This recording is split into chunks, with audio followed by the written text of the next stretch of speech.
Vamos a hablar sobre Edvard Munch. Realmente es impresionante este artista, pues agradezco mucho también al Departamento de Historia del Arte por la oportunidad que me ha dado de platicar de este gran hombre. Como nos daban la oportunidad de escoger artistas que pudiéramos, de los cuales pudiéramos hablar, pues no duden en esta oportunidad de hablar de él, porque es un gran reto realmente todo lo que él hizo, todo lo que él dejó para la historia del arte. Entonces, definitivamente a él se le conoce por su obra, El Grito.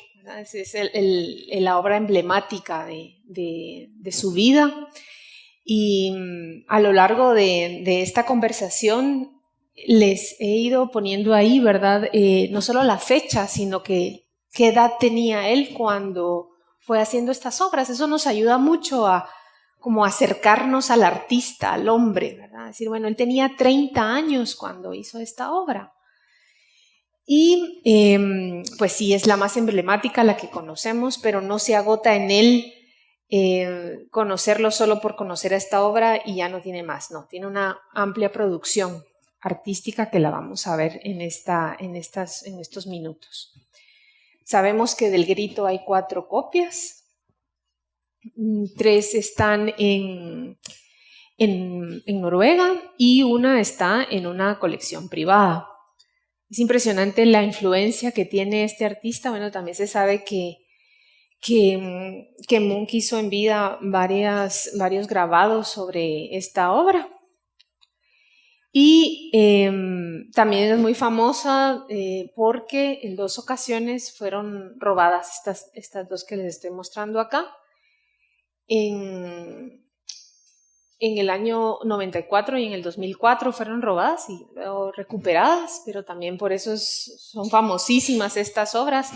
En el 94, en el 94 cuando se robaron una de estas, incluso los ladrones dejaron ahí un papel que les dejaron puesto en el museo, un papel que decía muchas gracias por la mala seguridad, ¿verdad? Un poco burlándose, ¿verdad? Y todo pasó porque ese año eran las Olimpiadas de invierno ahí, y entonces toda la seguridad pública se fue a la inauguración de las Olimpiadas. Entonces en el museo se quedó muy poca la seguridad. Los ladrones sabían muy bien esto y por eso aprovecharon. Abrieron una ventana, entraron por el museo y se llevaron la pintura. Pero fueron recuperadas, 3 meses después. La segunda vez que se robaron otra versión del Grito, sí pasaron 2 años hasta que se pudo volver a recuperar. También tiene su propio emoji, ¿verdad? Ustedes bien lo saben, ¿verdad? Es increíble cómo esta pintura es tan del colectivo, ¿verdad? Y tan de uso cotidiano.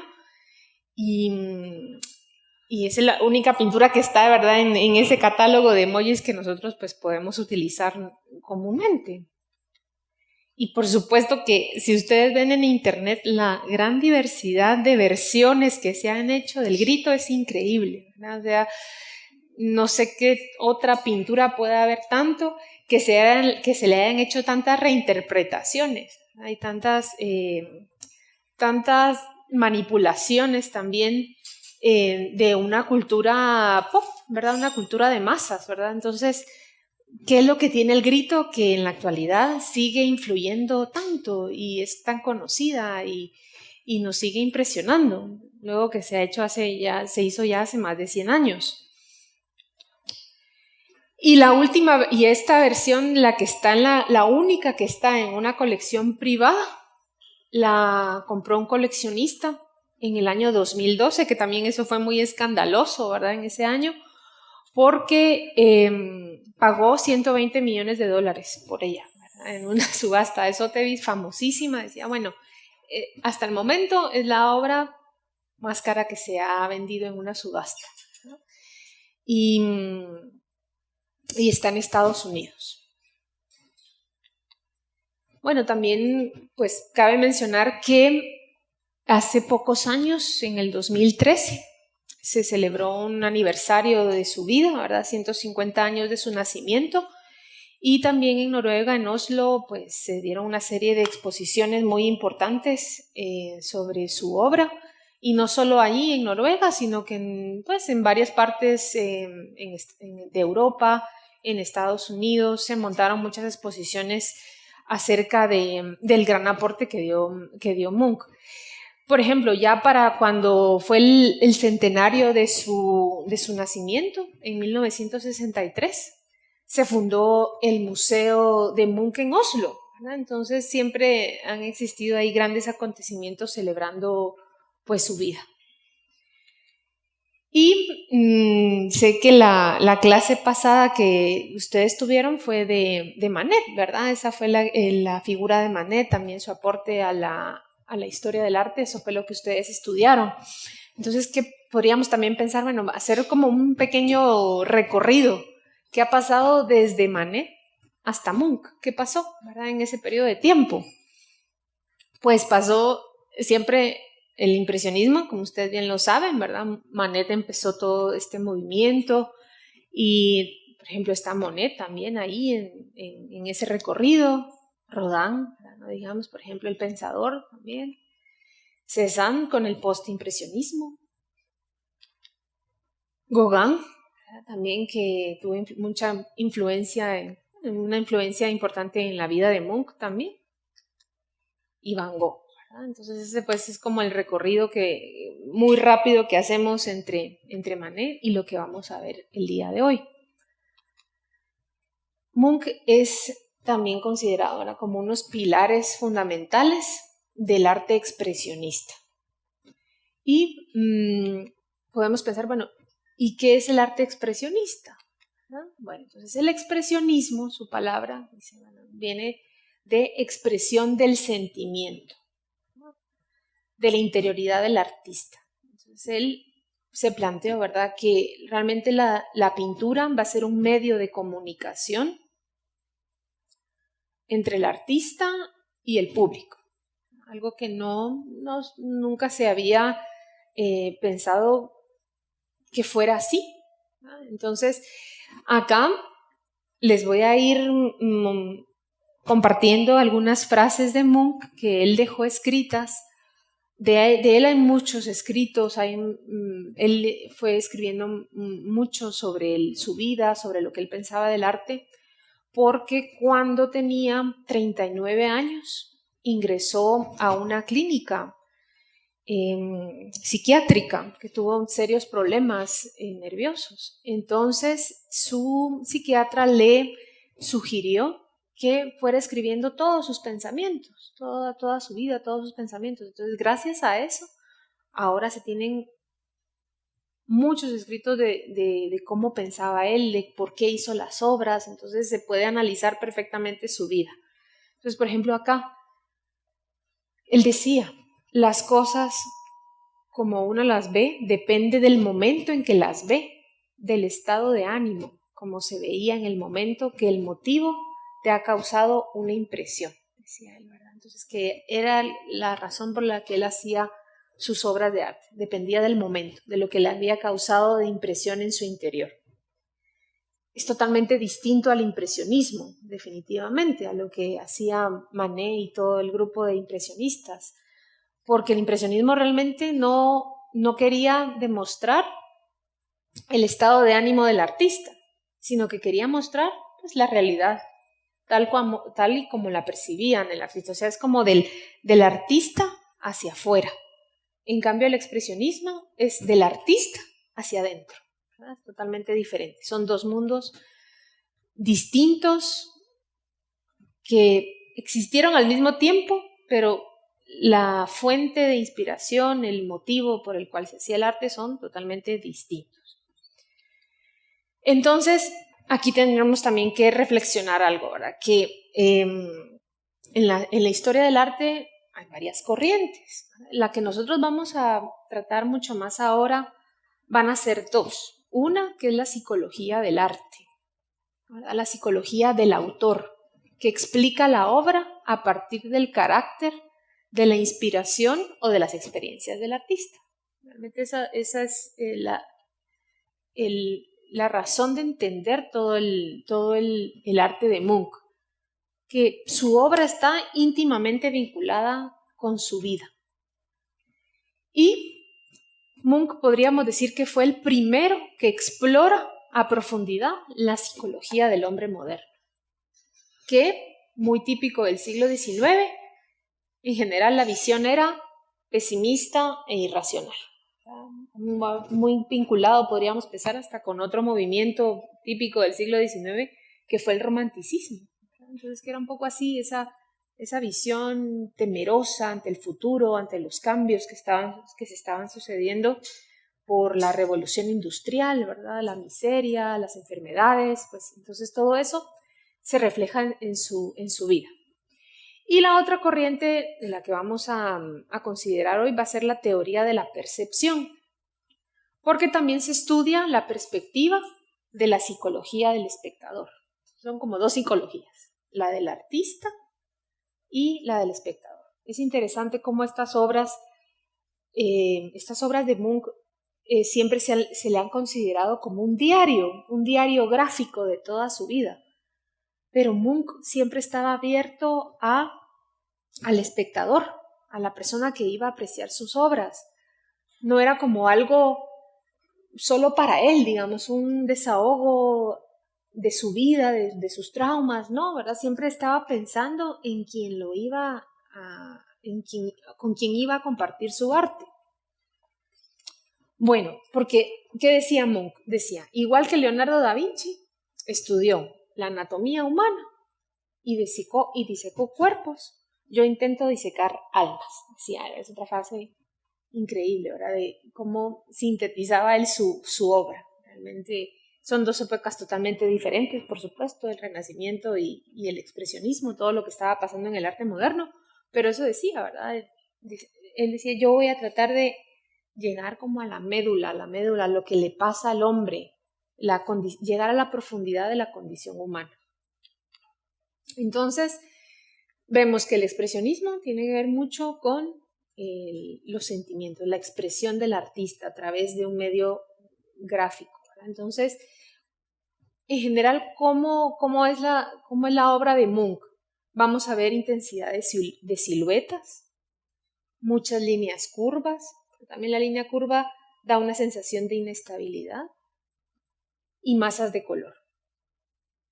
Luego, siempre están presentes allí las tonalidades oscuras, la concepción atormentada de todas sus obras, eso sí va a estar presente.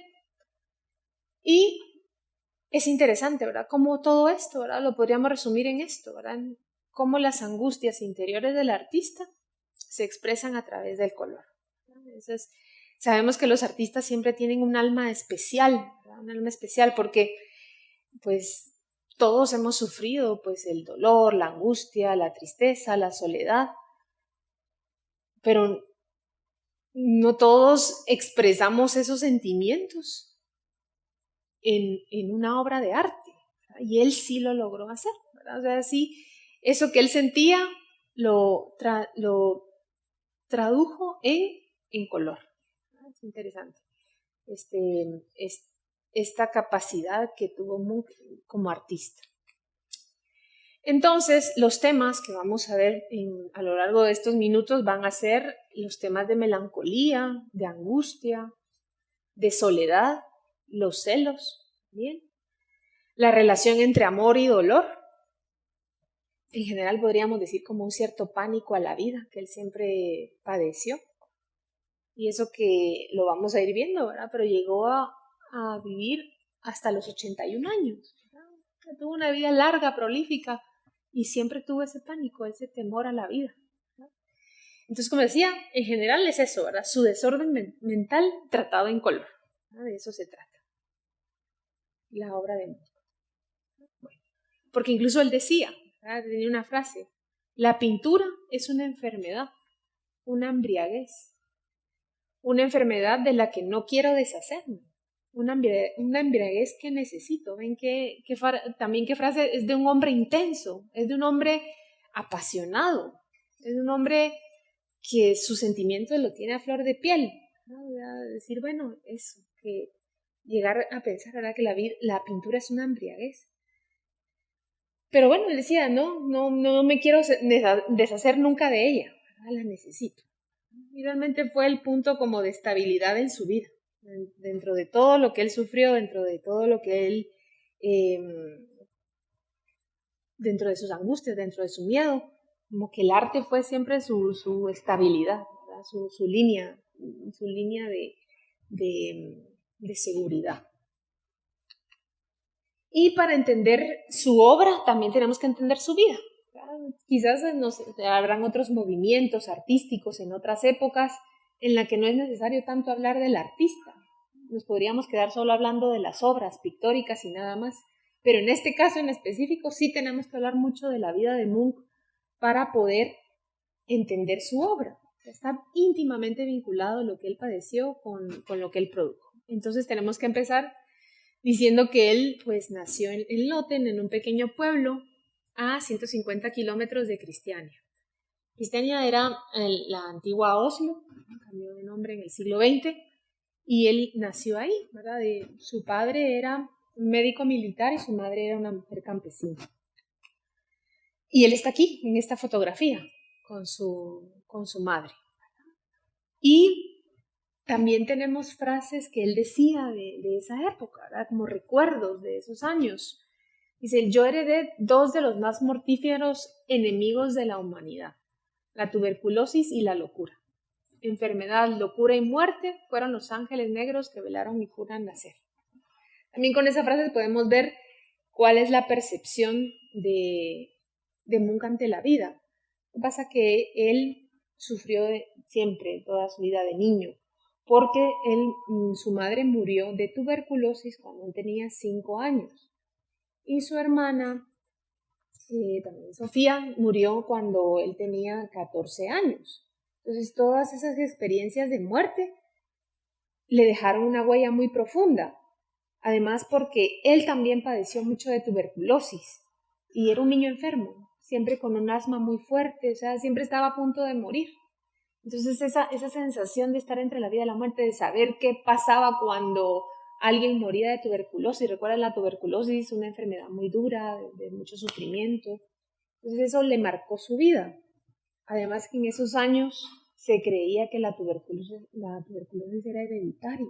Entonces él ya solo estaba esperando la hora de su muerte. Entonces eso le marcó. Su padre, que fue él también el que los crió al morir su madre a los 5 años, les decía que él era un médico militar y también dejó Munch escrito qué percepción tenía él de su padre. Dice, mi padre tenía un carácter sumamente nervioso. Además estaba tan obsesionado con la religión, era psiconeurótico. De él heredé la semilla de la maldad, decía.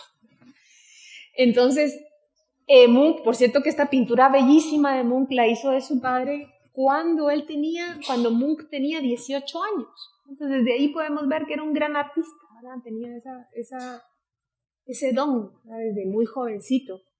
Y esta es obra que se llama Christian Munch en el sillón, ¿verdad? Es interesante también cómo se han hecho análisis de este periodo de la vida de Munch, porque pintó a varios de sus familiares, pero a ninguno lo pintó viendo de frente, o sea, siempre la mirada estaba hacia otro punto. Algo también interesante, como un poco como de no enfrentar, digamos, a esos familiares, ¿verdad? Entonces ahí está Munch. Y yo les puse aquí una palabrita, culpabilidad, porque Munch siempre se sintió culpable, digamos, ante su padre. ¿Por qué? Porque, imagínense, siendo un médico, ¿verdad? No quería que Munch fuera artista. Sufrió mucho cuando su hijo decidió ser artista. Entonces él decía que las penas que había pasado su padre habían sido por él, por la decisión que había hecho, ¿verdad? Además por esa percepción que tenía, ¿verdad? Era un hombre muy religioso. Entonces decía, bueno, en ese mundo perdido del arte, ¿verdad? Él siempre se sentía culpable. Y cuando murió su padre, mucho más. Él sentía que había sido por culpa de él que su padre había muerto. Luego les decía, ¿verdad?, que siempre la muerte estuvo muy cerca de su vida.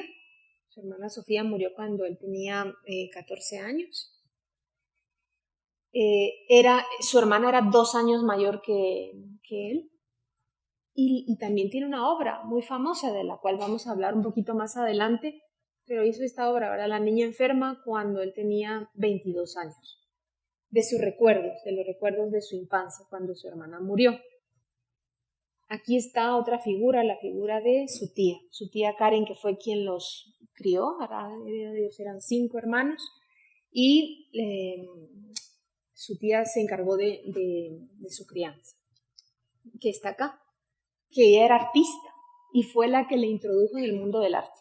Ella fue la que lo motivó a que fuera pintor. Y realmente sí, 1 año estudió ingeniería nada más y luego dijo, no, este no es mi camino, yo lo que quiero ser es pintor, y estudió Bellas Artes en Oslo. Y empezó así, muy académico, por supuesto, lo que se enseñaba en el arte en esos momentos. Entonces resultan obras muy realistas. Esta es de 1884, tenía 21 años, y se llama Mañana. Es una obra, podríamos decir, muy académica de lo que se hacía durante esos años en las escuelas de Bellas Artes. Y este es un autorretrato de él cuando tenía 22 años, o sea, casi en estos años de juventud, cuando estaba estudiando pintura.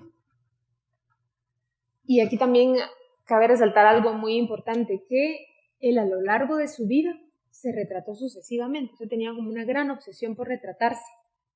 Y han contado más o menos que se autorretrató unas 50 veces a lo largo de toda su vida. En 1885 obtiene una beca, viaja a París, donde estuvo 3 años estudiando. Cuando fue a París tenía 22 años, visita el Louvre de París, por supuesto, va a este gran museo, va al salón. ¿Se recuerdan este salón que se hacían anualmente, estas exposiciones de arte? Y también ve obra de los impresionistas, ve obra de Gauguin. Y algo muy interesante, en 1889 él ve obra de Van Gogh, cuando todavía Van Gogh estaba vivo, ¿verdad? 1 año después fue que murió Van Gogh. Como les decía, tenía una cierta obsesión por retratarse, ¿no? Pues bueno, parte de esto son estas obras de esa experiencia que él tuvo en París. Esta obra se llama El día después, pues es de una mujer libertina después de un día de fiesta, ¿verdad? Porque por supuesto, ¿verdad? Él, como era lo común, ¿verdad? En este mundo del arte de finales del siglo XIX en París, tuvo experiencia pues con mujeres en los prostíbulos y pues pasea por París. Entonces ese es también el resultado de esa etapa de su vida.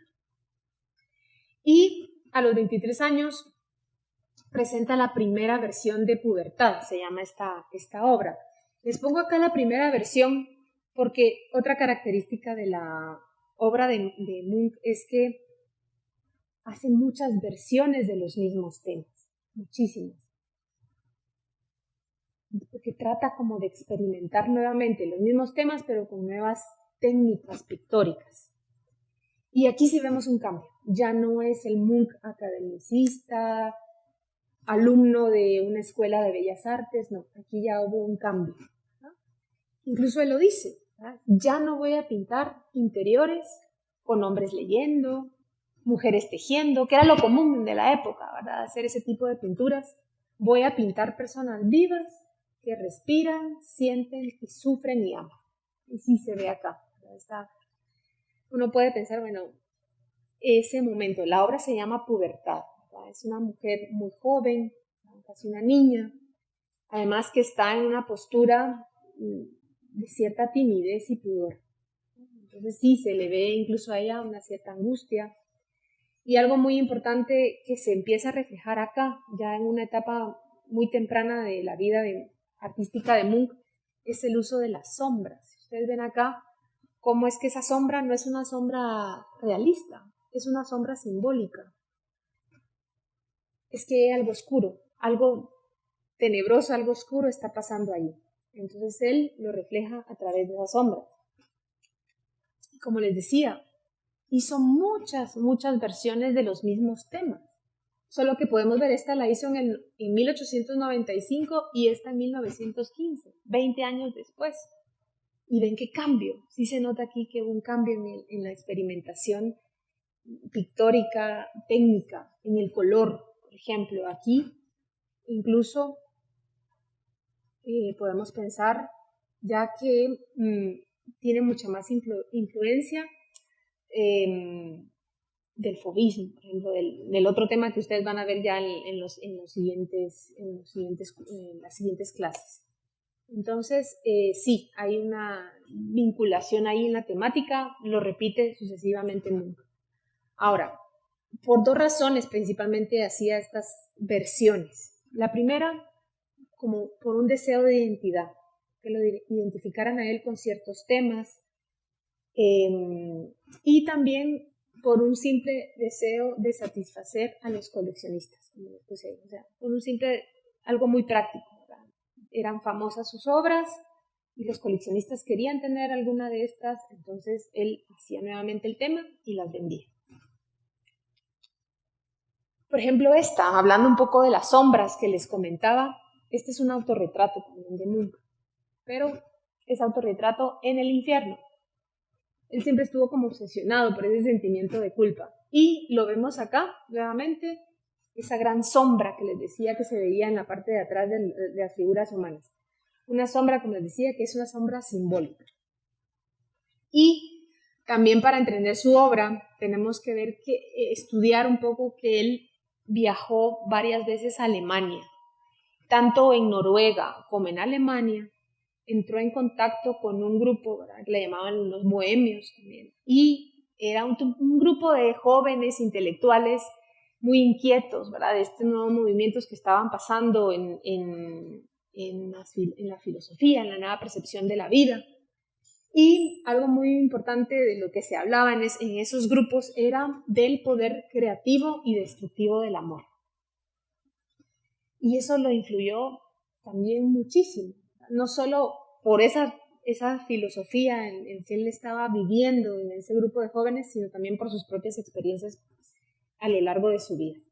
Entonces él, viendo ese poder creativo entre hombres y mujeres, ¿verdad?, entre el amor, él decía, ¿verdad?, hay una batalla que tiene lugar entre hombres y mujeres. Muchas personas lo llaman amor. Entonces ven que ahí también se ve como una percepción un tanto pesimista del amor, y se refleja en sus obras. Miren, esta obra es Amor y Psique, ¿verdad?, un tema mitológico frecuentemente representado. Esta obra de Canova, de neoclásica, hablando de este tema mitológico, pues muy elegante, frío, ¿verdad? Aquí lo vemos como una belleza sublime. Y el mismo tema, exactamente el mismo tema, Amor y Psique, Munch lo trató así, como dos personas comunes y corrientes, enfrentándose una a la otra, sufriendo. Aquí no hay alegría, aquí hay dolor. Entonces, ven como el mismo tema, dos artistas lo concibieron de una forma tan diferente y tiene mucho que ver con la percepción de eso del artista. Por eso les decía, por eso es expresionismo, cómo lo siente el artista. Igual también acá, miren esta obra famosísima del neoclásico, La muerte de Marat. Este es de un pintor David, famosísima. Y cómo Munch trata el mismo tema, así. Estas dos son La muerte de Marat, se llaman igual, son los mismos temas. En David, por supuesto, ni siquiera aparece la figura de quien lo asesinó, que fue una mujer. Corday, aquí está, ¿verdad? En cambio, en la obra de Munch sí aparece la figura de esta mujer. Además, es cierto que esta es la muerte de Marat, como un tema histórico de la Revolución Francesa. Pero no está contando esto, está contando una experiencia de su vida. Está contando una experiencia que él tuvo con una de sus amantes, Tula Larsen. Ellos ya en un momento conflictivo, ya a punto de separarse. Una confusión. Y se disparó un arma. No se sabe si fue Tula, no se sabe si fue Munch, pero hirió un dedo de Munch y ya quedó para siempre marcado con esa herida. Entonces realmente lo que está no es Marat, el que está acá, es Munch. Y Stula, su amante, como les decía, por eso se ve aquí tendido y ven que tiene mucha sangre en su mano.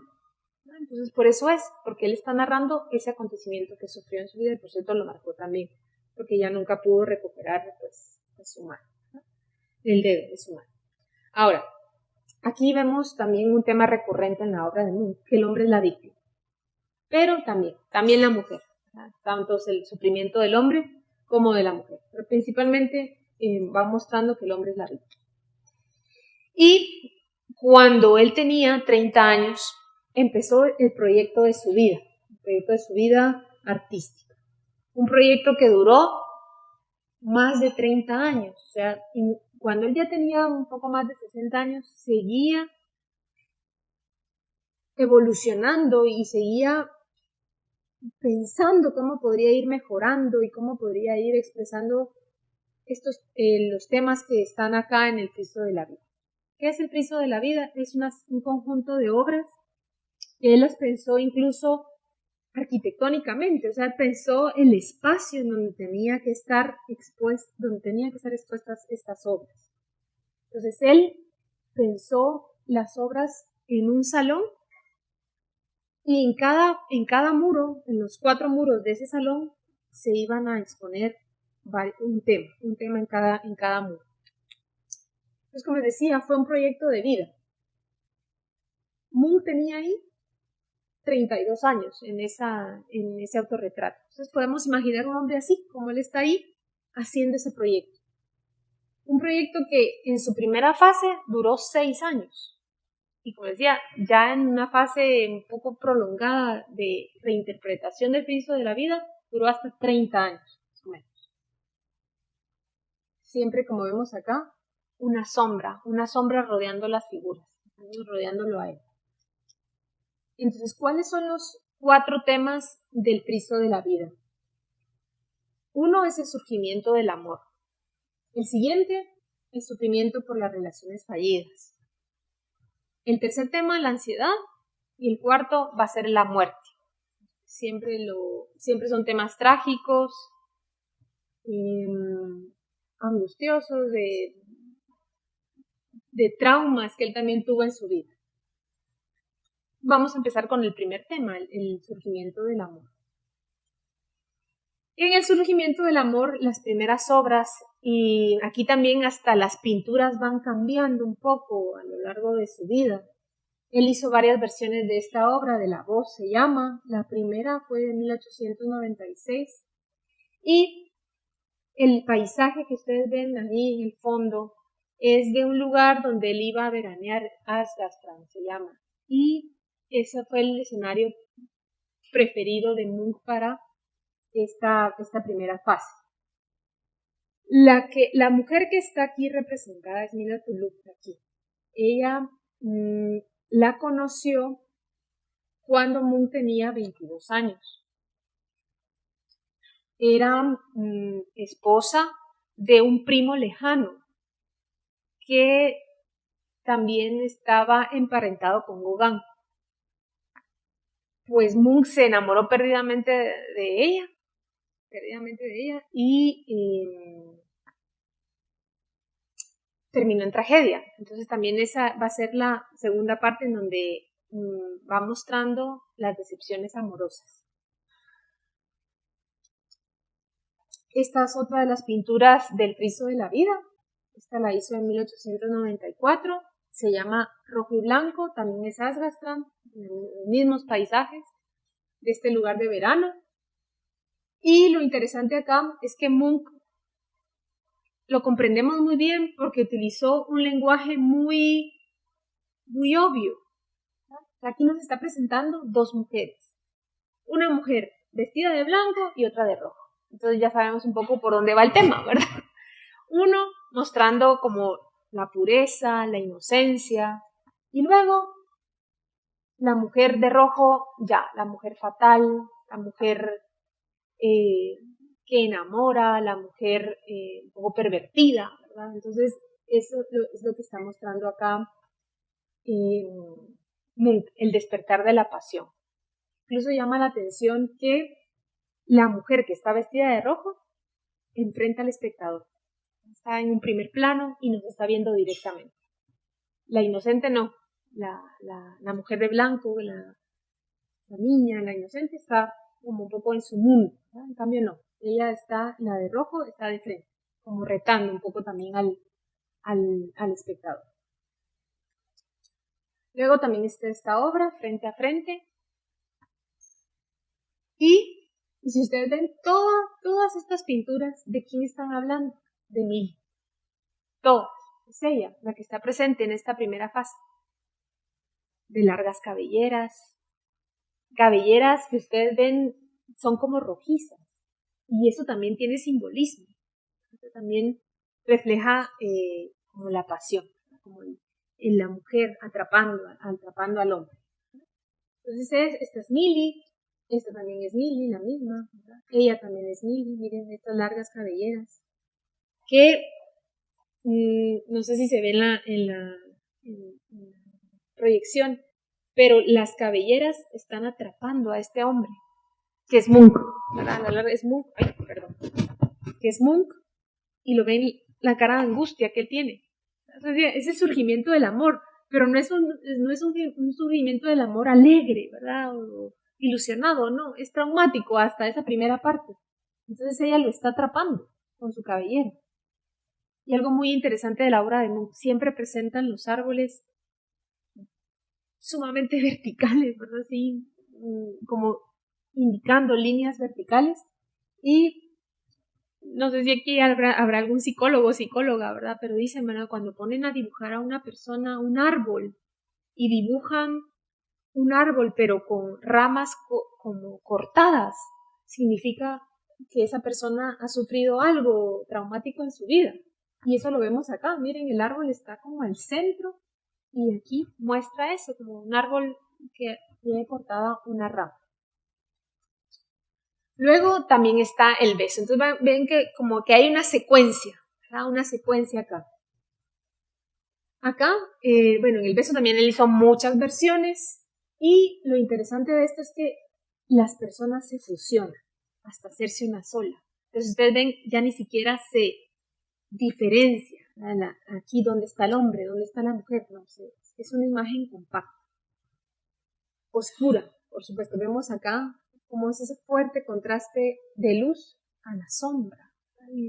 Como les decía, en otras obras de Munch se refleja esa sombra de tristeza, de angustia, de dolor. No es una sombra solo por crear ahí una composición pictórica, no, refleja dolor. Y como decía, él hizo varias versiones del beso. En esta se refleja mucho más cómo va de la luz a la sombra.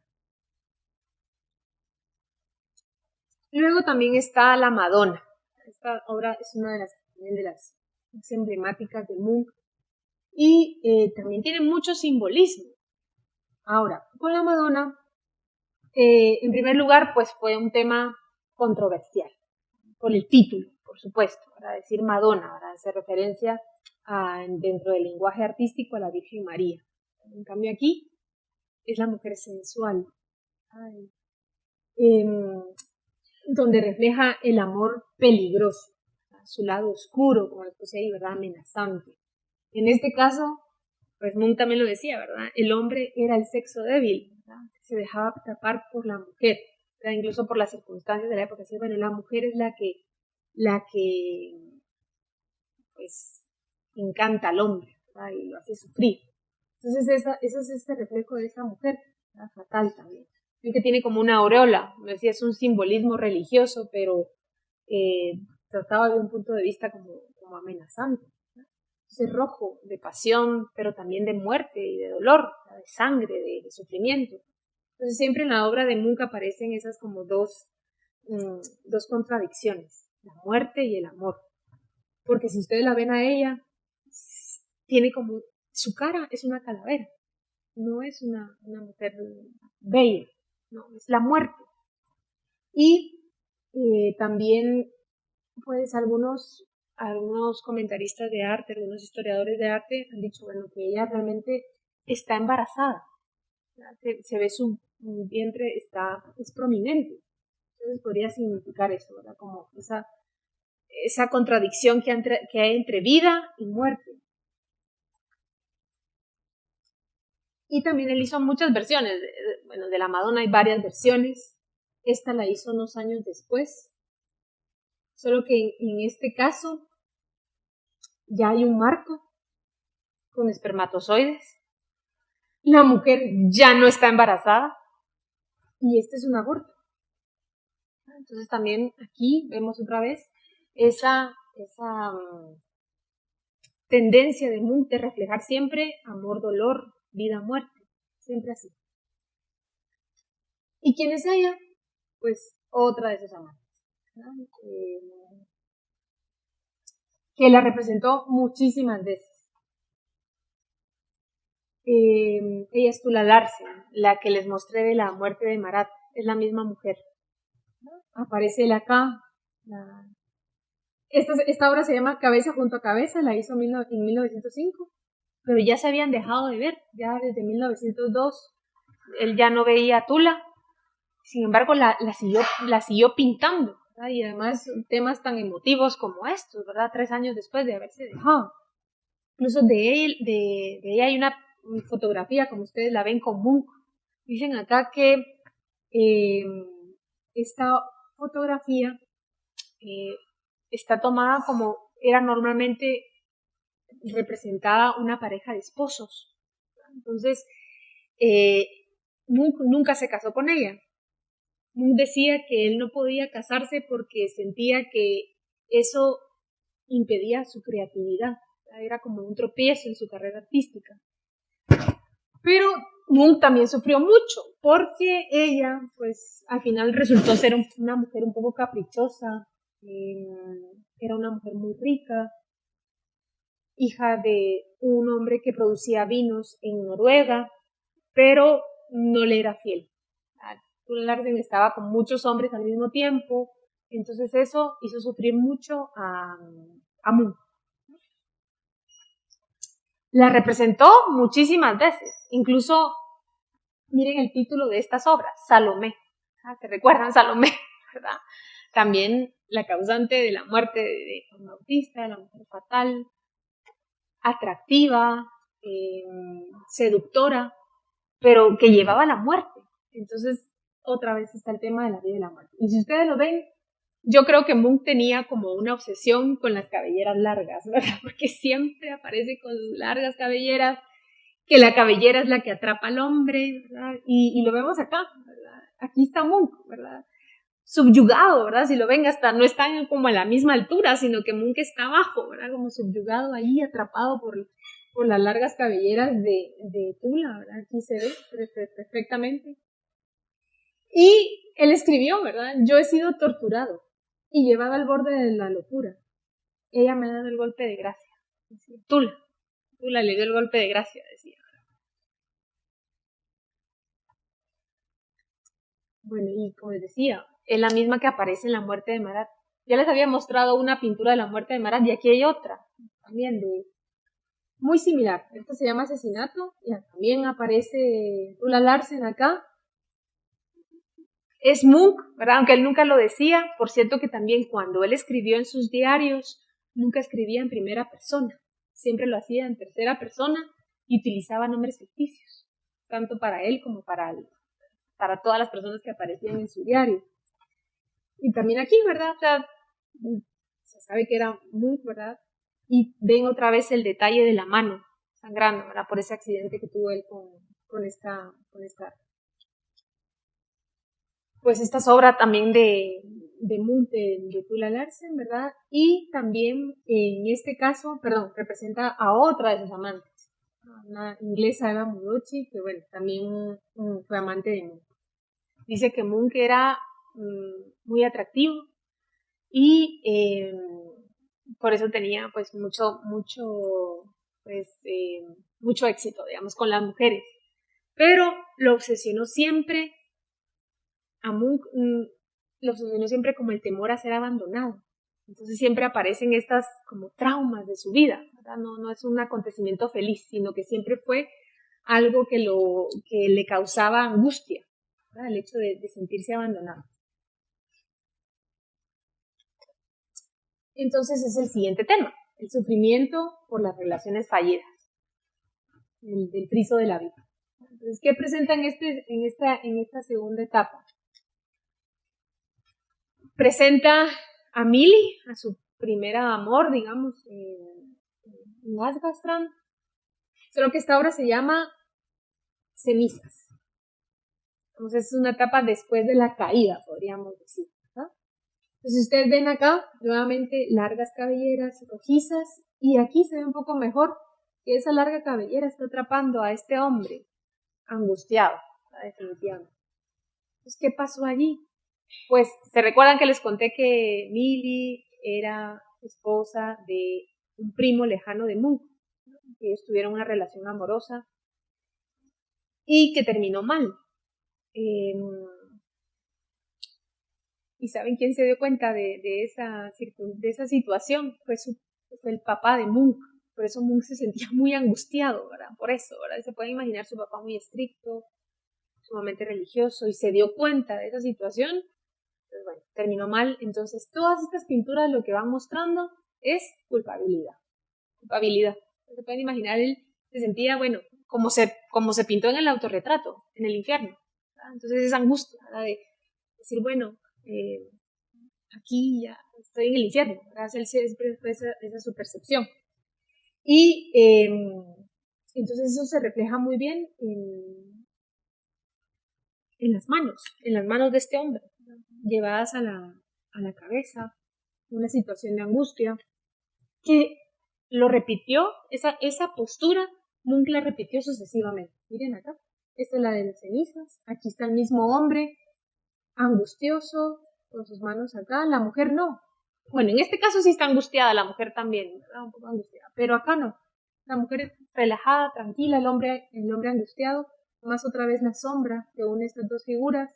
Aquí sí, ¿verdad? Hay angustia, culpa, y aquí también. Entonces vemos igual esa misma expresión de llevarse las manos hacia el rostro, expresando esa culpabilidad. Y esa misma sensación, ¿verdad?, del hombre siendo una víctima de las mujeres aparece en esta obra. Esta obra realmente se llama Amor y Dolor. Ese es su nombre propio, ¿verdad? Pero se conoce más como vampiresa, ¿verdad? Porque sí realmente es esa mujer, ¿verdad?, que le está robando el alma, ¿verdad?, el cuerpo a este hombre. Y aparece nuevamente esa cabellera rojiza, símbolo de pasión, como una trampa mortal que consume al hombre, y aparece también esta gran sombra. Y hablando un poco de bibliografía, también dentro del curso, por si ustedes quieren leer un poquito más, hay un libro que se llama El alma pintada, que por cierto en la portada tiene esta famosa obra de la vampiresa. La danza de la vida es otra de las pinturas que forma parte de esta segunda etapa del friso de la vida, de las angustias amorosas después de esas desencanto amoroso. Y esta pintura la hizo en 1900 aproximadamente. Nuevamente utiliza un lenguaje obvio, nosotros lo podemos entender perfectamente. Aparecen tres mujeres. La inocencia aparece de color blanco, la mujer fatal, llena de deseo, aparece de rojo, y la muerte, la vejez, el dolor, de negro, ¿verdad? O sea, blanco, rojo y negro. Entonces, ¿quién está representando ahí a Munch? Bueno, Munch es el que está acá, en el centro. Podría ser Mili o podría ser Tula, cualquiera de las dos amantes que él tuvo. Están representados ahí, está representada ahí aquí. La cabellera siempre va a estar atrapando al hombre. Acá, pues bueno, vemos esa juventud de inocencia, incluso por estas flores que están acá. Ella va como a atrapar, va a cortar esas flores, una etapa de inocencia. Luego, pues acá, los rostros aparecen también como calaveras, igual que en la Madonna. Parece temas de amor, pero siempre vinculados con el dolor. Ven ese color como verdoso, también era muy común en Munch. Y aparece también ese sentimiento siempre de deseo, de culpabilidad unido. Y lo comprendemos muy bien por lo que pasó con Mili. Y luego aparece la mensajera de la muerte en negro, ¿verdad? La diosa en blanco, la libertina en rojo y la mensajera de la muerte en negro. Ya una mujer anciana, triste, decepcionada, solo percibiendo toda la escena.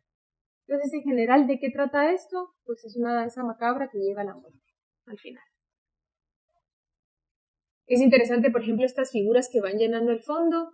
Este hombre, miren, tremendo, ¿verdad? Es muy expresivo. ¿Cómo es posible, verdad? ¿Cómo logró Munch expresar con tan pocos detalles, verdad? Con tan pocas líneas, tanta emotividad, ¿verdad? Ese hombre como muy ansioso, en abrazar a esta mujer mientras que danza.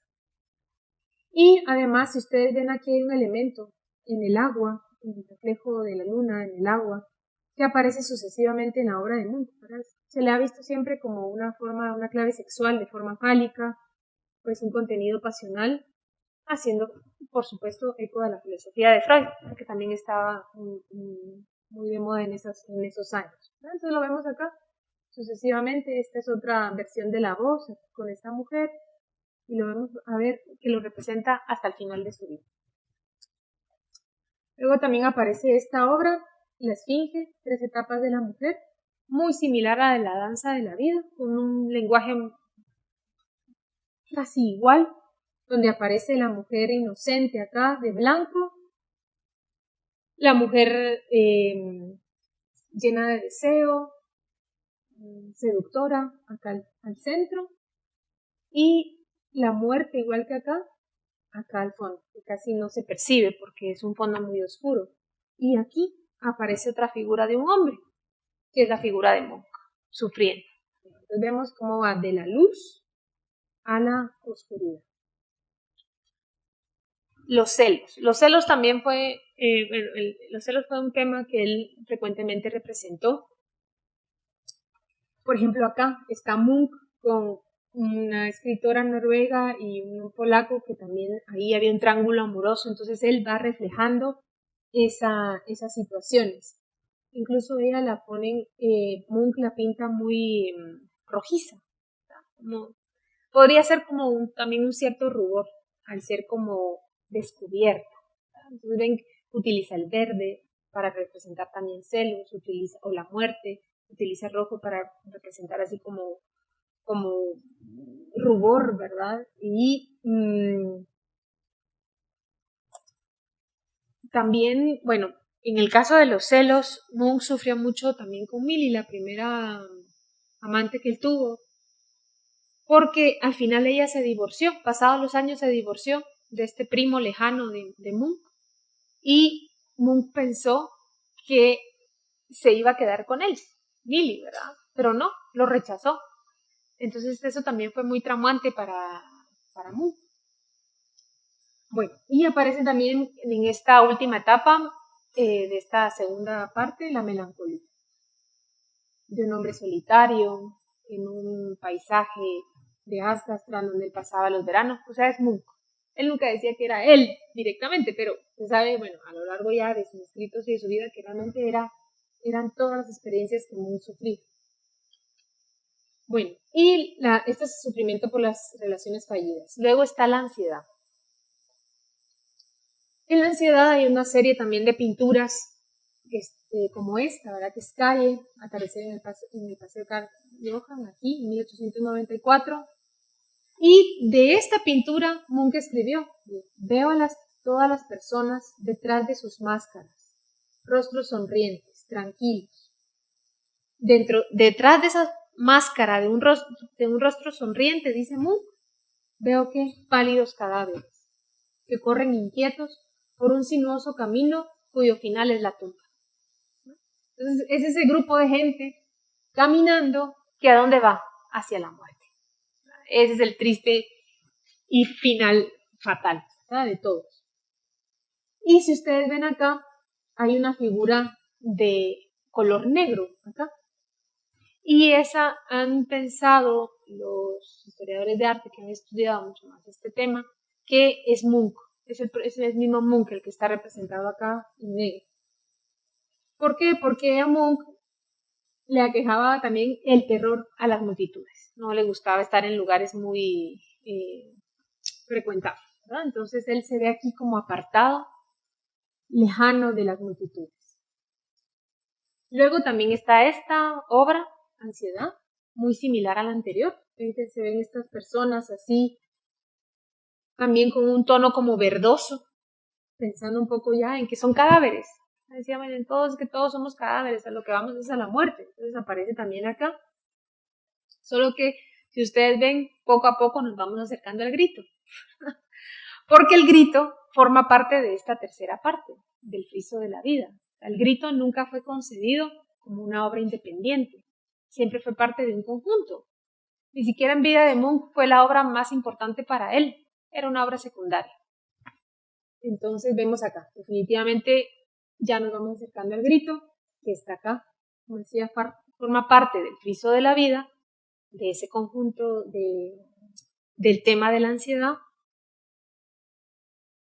y que nunca fue concebida como una obra aislada. Y algo muy interesante, Munch nunca pensó estas obras con marco, y eso fue algo muy innovador también para la época. Ahora es muy común que el arte contemporáneo no se le coloque un marco, ¿verdad?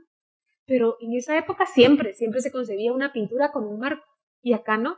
Munch la concibió en blanco, solo el lienzo. Entonces, cuando se cumplieron los 150 años del nacimiento de Munch, que les conté que hubo un gran acontecimiento durante el 2013, en el museo de Munch en Oslo, lograron reunir otra vez todas esas pinturas.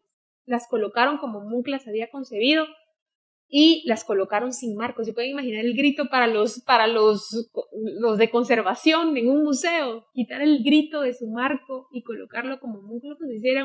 Fue un gran reto, pero sí lo lograron y lo hicieron en el 2013. Bueno, entonces Munch, hablando del tema del grito, ya se sabe que el grito no es que este personaje esté gritando, sino que la naturaleza es la que le está gritando.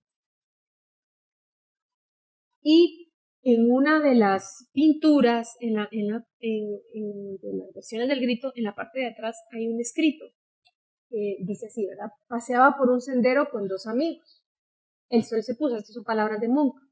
De repente el cielo se tiñó de rojo, sangre. Me detuve y me apoyé en una valla muerto de cansancio. Sangre y lenguas de fuego acechaban sobre el azul oscuro del fiordo y de la ciudad, de Cristiania, ¿verdad? De Oslo. Mis amigos continuaron y yo me quedé quieto, temblando de ansiedad. Sentí un grito infinito que atravesaba la naturaleza. Realmente esa persona lo que está haciendo está tapándose sus oídos del grito que le está dando a la naturaleza. ¿Se recuerdan que habíamos comentado, ¿verdad? Que Munch tenía 30 años cuando pintó esta obra. ¿Y cuál es el fiordo de Cristiania? Miren qué precioso, el fiordo de Oslo.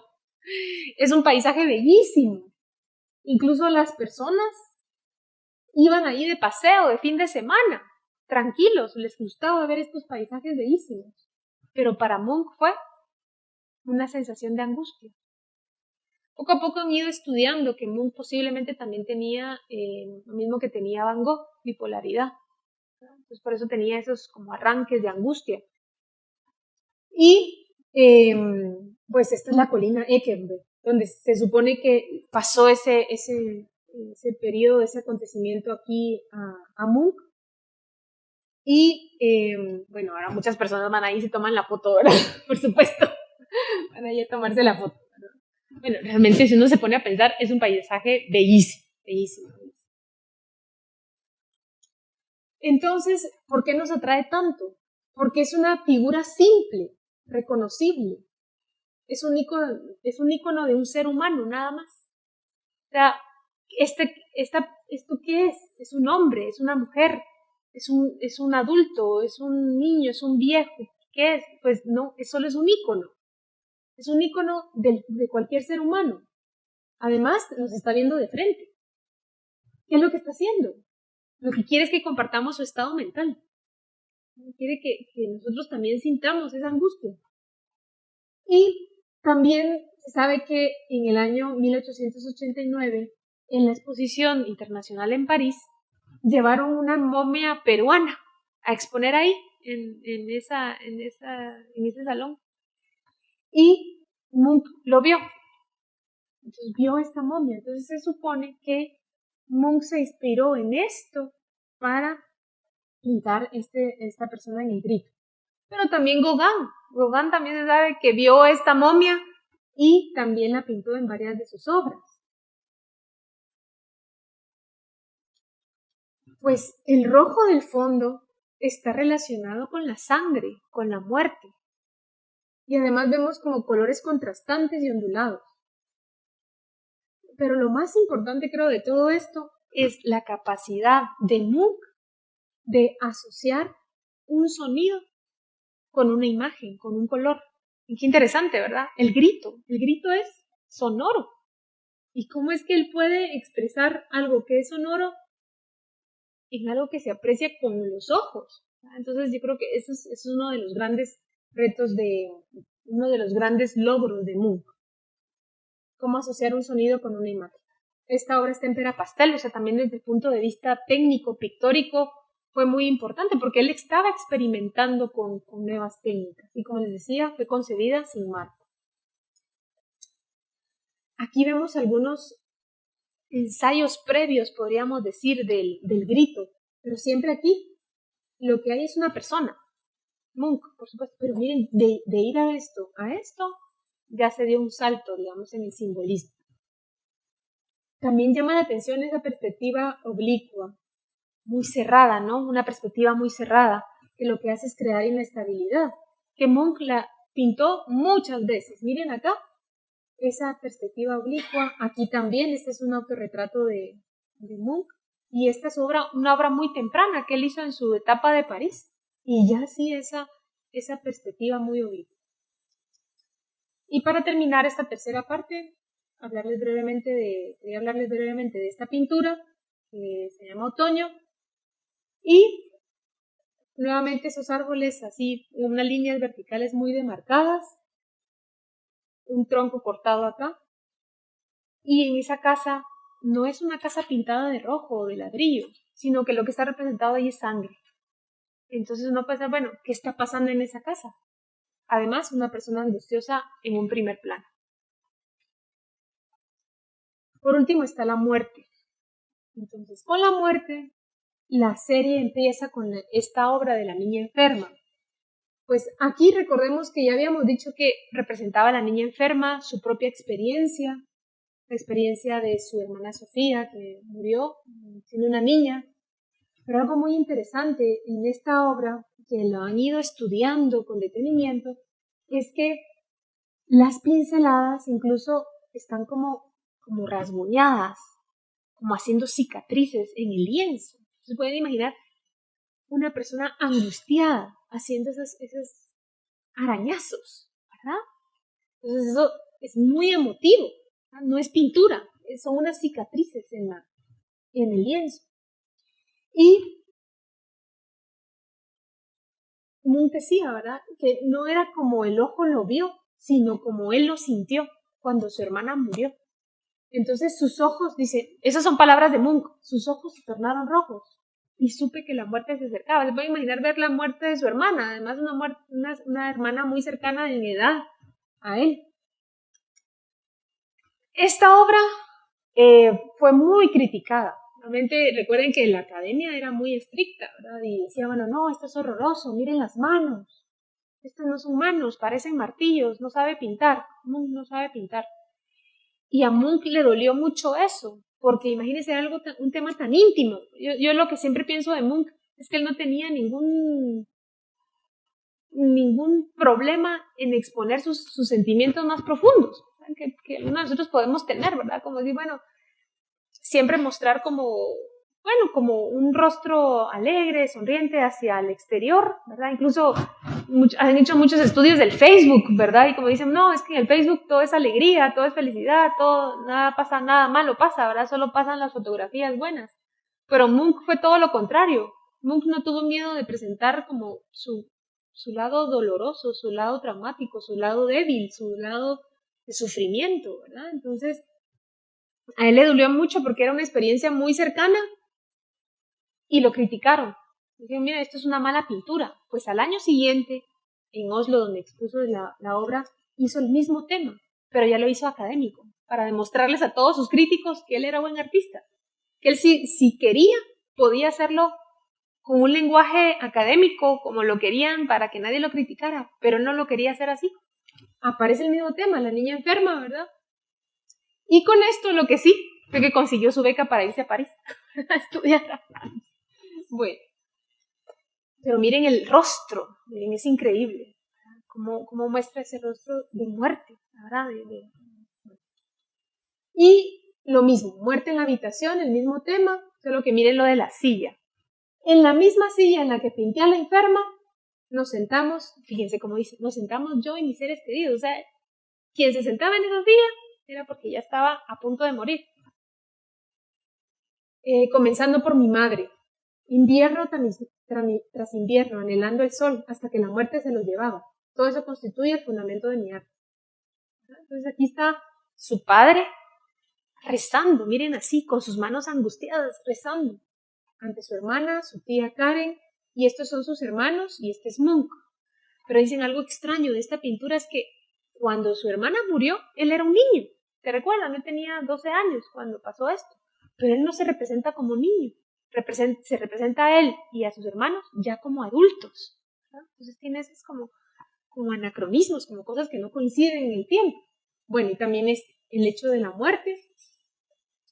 Aparece también su hermana Sofía, ya amortajada, sus hermanos, su padre, y aparece su mamá acá, pero aparece como una calavera y alejada. Entonces, todos están así, ¿verdad? Viendo hacia acá, pero ella está apartada, ya como muerta, ¿verdad? Y Munch representó sucesivamente el tema. ¿Se recuerdan que ya en esa última etapa de su vida fue mucho más fovista, ¿verdad? Mucho más, experimentó mucho más con el color acá. Aunque el tema es exactamente el mismo. Su padre rezando, lo ven siempre esa expresión de el padre rezando acá, sus hermanos y su madre. Y miren, esta pintura es tremenda. Se llama Olor de muerte, de la muerte, ¿verdad? Olor de la muerte. Les digo, Munch tenía esa capacidad de mezclar sentidos, ¿verdad? O sea, es decir, el grito sonoro, olor a muerte, ¿verdad? Y bueno, aparecen ahí las personas así, ¿verdad? Si ustedes lo ven con sus manos ahí, tratando de taparse la nariz, ¿verdad? Por el olor a muerte. Bueno, y esta serie termina con esto, con la madre muerta, se llama. Miren la expresión, casi es una expresión similar a la del grito, con sus manos acá. Una niña, que lo representó sucesivamente también esta obra. Fíjense que es una niña. O sea que, ¿quién es, verdad? No es Munch, es una niña. Y el friso de la vida termina así. Termina con un hombre y una mujer. La obra se llama Metabolismo. Y Munch decía, ¿verdad? Crecerán flores de mí, pudriéndose, y seguiré viviendo en su floración. ¿Por qué les pongo esta frase? Porque si ustedes ven aquí nuevamente hay un árbol, pero en las raíces aparece un cadáver, aparece la muerte.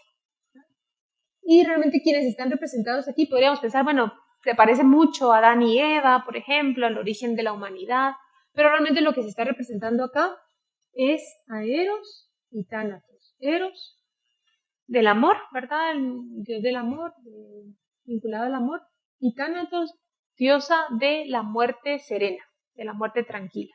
Entonces siempre aparecen los temas, ¿verdad? Amor y muerte. Bueno, ¿qué pasa con Munch? ¿Era siempre un hombre sufrido? Pues yo creo que no, él manipulaba ese sufrimiento. Por algunas frases, dice, él no se quería deshacer de su sufrimiento, porque pertenecía a su arte, ¿verdad? Dice, pertenece a mi arte. Mi miedo es la vida. Mi miedo a la vida es necesario para mí como mi enfermedad. Sin ansiedad, soy un barco sin timón. O sea que a él le gustaba esa mala fama, podríamos decir, de incomprendido, de loco. Él le gustaba ser así. O sea, él no podía deshacerse de él, era su fuente de inspiración. Bueno, entonces podemos ver a lo largo de su vida fue un artista con éxito. Un éxito que casi pues, muchos artistas no lo tuvieron en vida. A los 25 años hizo su primera exposición individual. A los 28, la Galería Nacional, o sea, la institución de arte en Noruega, compró su obra, siendo muy joven. Expuso junto a Gauguin, a Picasso, a Cézanne, a Van Gogh. Expuso en Alemania, en París, en Nueva York. Miren, casi al final de su vida, todavía estaba exponiendo en Nueva York.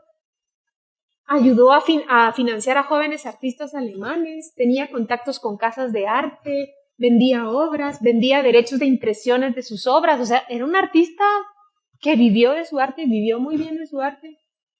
En la Galería Nacional de Noruega ya había una sala de Munch cuando él todavía vivía, imagínense. O sea, que era un hombre, pues, con mucho éxito. Se editaron 3 libros de su obra, estando él en vida. Aquí les muestro 2 de sus obras. ¿No? Y este hombre fue uno de los que editó una de sus obras también. Y pasó sus últimos años en Ekeli, es una finca que él compró de 3 hectáreas. Bueno, pero antes les tengo que contar, antes de la finca, por qué se fue a vivir también ahí. Pues en 1902, después de la muerte de su padre, pues incrementó su consumo de alcohol, incluso de drogas, y aumentó su depresión. Entonces tuvo que ingresar a una clínica del Dr. Jacobson en Copenhague, donde estuvo 8 meses. Y lo interesante de acá es que, bueno, Munch ya se había comprado una cámara fotográfica portátil, imagínense, en esa época, Kodak, y se tomaba fotos. Y a él le gustaba mucho ese resultado que daban las figuras humanas como borrosas. Entonces estos, miren, son los primeros selfies, la verdad les digo. Él se tomaba sus selfies ahí, ¿verdad? Entonces ahí está, en esa sala, en esa habitación de ese sanatorio. Hizo algunos dibujos, incluso pintó al Dr. Jacobson, ¿verdad? Ahí está Munch con su psiquiatra y lo pintó. Y él decía, a mí Jacobson me dominó porque lo controló, digamos, en su enfermedad, y yo lo controlé a él porque lo pintó. Fíjense cómo fue esa relación. Y después de esa etapa que sufrió mucho, se quedó en ese momento paralizado de medio cuerpo cuando tuvo esa crisis. Tenían que darle toques eléctricos, era como la forma de curarlo en esos momentos, ¿verdad? Esa era la medicina en ese momento, le daban toques eléctricos, lo bañaban con agua fría, bueno, una cosa muy dolorosa. Y después de eso, Munch hizo así como una promesa. Bueno, ahora solo cigarros sin nicotina, bebidas sin alcohol y mujeres sin veneno. Entonces compró esa finca de 11 acres, imagínense, muy grande, a las afueras de Cristiania, y ahí fue donde él murió. Aquí aparece él con unas pinturas. Si ustedes ven, la mayoría de pinturas que están ahí mostrándolas él con orgullo, son las que pertenecen al Cristo de la vida. O sea, toda su vida, esa fue eran como sus hijos, ¿verdad? Era su obra fundamental. Pero también tuvo una parte en la que pintó paisajes de las afueras de Cristiania, en Ekeli, donde él estaba. Por ejemplo, Muchachos de la muerte, en el puente, pero siempre está presente la muerte. Ven esta sombra acá, muy oscura, y ellas viendo hacia la sombra. Este libro, por cierto, que miren, tiene la portada de esa etapa de la vida de Munch, está aquí en la biblioteca de la universidad. Por si alguien quiere sacar el libro, ahí está, para leerlo, ¿verdad? Los invito a que saquen este libro, ahí está. Bueno, y tiene esa fase que empezó a pintar paisajes. Y algo muy importante en esta etapa de su vida, un proyecto de gran formato. Fue un concurso que la Universidad de Oslo propuso y ganó Munch para decorar el aula magna de la universidad. Son estas pinturas que hablan sobre la historia de Noruega, que tenía poco tiempo de haberse independizado. Y este es el fondo. Es como pensemos que este fuera el aula magna de esa universidad. Esas pinturas que les acabo de mostrar estaban a los costados y esta del sol está al fondo. Es bellísima. Realmente es una pintura muy alegre. y muy, muy impresionante, digamos, la forma en que utiliza él el color. Pero nunca dejó su etapa oscura, podríamos decir, dentro de ese panorama en donde él pintaba paisajes y aparecen también estas pinturas. Incluso Munch dijo en 1907, a esa etapa la llamó el periodo infernal, imagínense, para llamarle a esa etapa periodo infernal era porque sí realmente sufrió mucho también en esa etapa de su vida. Y lo que él representó, hay una serie de pinturas de habitaciones de un prostíbulo que quedaba cerca de Ekeli. Entonces aquí lo ven, por eso es que tiene el mismo tapiz, porque eran las mismas escenas. Entonces él le gustaba mucho ir a ver e ir a pintar como las situaciones que podían pasar en estos lugares. Esta, por ejemplo, se llama Celos también, esta pintura que está acá. Y esta, que podríamos decir que es muy inocente, de unas niñas, sí, es inocente de unas niñas, pero están vestidas de negro. ¿Por qué? Porque Munch las pintó el día que las niñas estaban enterrando a su abuela. Bueno, siempre están ahí presentes esos temas de dolor. O estas, ¿no? Que en ese periodo, cuando Munch estaba en Ekeli, siempre montó un estudio, ahí fue donde pintó las obras para la Universidad de Oslo, y también invitaba a modelos. Entonces, sucesivamente llegaban a pintarse. Incluso acá está Munch con su modelo, confrontando al espectador. Este autorretrato, mostrándose ya solitario y viejo, deambulando por la noche con insomnio. Y esta fue su obra, su último autorretrato. Lo pintó 2 años antes de morir. Y fue casi como una despedida, porque si ustedes ven, está en su habitación. Está con un reloj, pero no tiene manecillas. Es como decir, bueno, que no pase el tiempo. Y también con una cama. Decía, bueno, es que la cama es donde uno nace y donde uno muere. Entonces está diciendo, bueno, aquí ya me estoy despidiendo. Además está viendo al espectador, ¿no? Está como de frente, viéndonos a nosotros. Y pues unos años antes ya los nazis habían confiscado sus obras, ¿verdad? Con los problemas de la Segunda Guerra Mundial. Y como les decía, él, a pesar de que tuvo miedo a la vida, murió a los 81 años. Entonces, bueno, no murió de tuberculosis, no tuvo ninguna enfermedad. Tuvo una vida longeva, de mucha producción artística de más de 60 años. Y murió tranquilo. Fíjense que él decía que él quería morir consciente. Él quería experimentar, sentir el momento de la muerte. Y murió en su cama. Murió tranquilo. Bueno. Y solo comentarles 2 cositas muy breves ya, porque yo creo que llevamos el tiempo cortitos. Y comentarles que cuáles son los proyectos de Munch en la actualidad. Pues los invito, porque este año, en mayo, se va a inaugurar el museo, la nueva sede del Museo de Munch. Es impresionante. El diseño es de un arquitecto español, que también, bueno, se lanzó a un concurso internacional. Juan de Herreros fue el que ganó el concurso. Va a ser el museo más grande dedicado a un solo artista. Tiene 13 niveles, con 22 salas de exposición, cine y restaurantes, ¿verdad? Entonces, invitadísimos para ir en mayo. En mayo, para ir a ver la inauguración de este museo, ¿verdad? Y también para terminar, también decirles, bueno, me puse a pensar, bueno, ¿qué influencia tiene el expresionismo en Guatemala, en artistas guatemaltecos, para cerrar esta plática, ¿verdad? Entonces yo me puse a pensar, bueno, algunos detalles expresionistas. Recuérdense que el expresionismo es como el artista manifiesta sus sentimientos, ¿verdad? Entonces yo decía, bueno, Carlos Valenti. Carlos Valenti fue un hombre expresionista, para mí, ¿verdad? O sea, realmente si ustedes ven incluso el tema del beso. Miren el tema del beso de Valenti con el tema del beso de Munch. Oscuros los temas, los cuerpos fusionados. Yo les diría que todavía acá, en Valenti, todavía está mucho más fusionado.